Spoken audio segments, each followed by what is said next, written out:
Hey everybody, this week's Torah portion is Parsha Ki Tisa. Now I always say, everybody has been messed over by somebody, and we're often left wondering what to do or how to feel about the person who messed us over or did something wrong to us. And I think in this week's Torah portion we find a very good example of how we're supposed to feel and how we're supposed to react and deal with that person. The Torah tells us that when Moshe went up to the mountain to get the Torah, Mount Sinai, he told the Jewish people, I'm going to be back in 40 days. And sure enough, 40 days comes, but Moshe doesn't come down. And the Jewish people start to realize that it must be that Moshe passed away. Now really, they had miscalculated, but they didn't know that. They thought that he had actually passed away. So they decided they needed a replacement Moshe. So they got together and they built a golden calf. And they made a big party and started dancing around it. And everything was going great, if you would call it great, until, lo and behold, walking down the mountain comes none other than Moshe himself. And Moshe sees what's going on. He breaks the tablets, realizes that the Jewish people don't deserve to have the tablets, and he says, what have you done? And they say, well, we thought you were dead. So he says, don't you understand? Now we have a huge problem. What you did is akin to idolatry, and now I have to go back up that mountain and beg God to forgive you. And sure enough, that's what he does.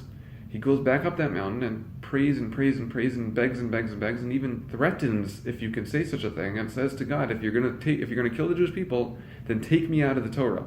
I don't want to be a part of the Torah if the Jewish people aren't going to be the rest of the Torah.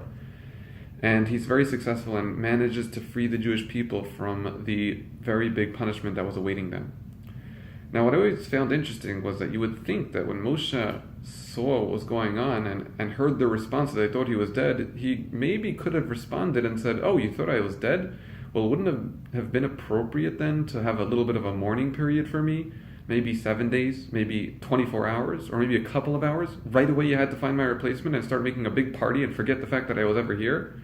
That could have been Moshe's response, and had it been Moshe's response, no one would have had any complaints whatsoever, because that's a very fair response after all he had done for the Jewish people. But that's not what Moshe responded with. Moshe ignored what they did to him and focused on the fact that they were in trouble and they needed help. And that's something called unconditional love.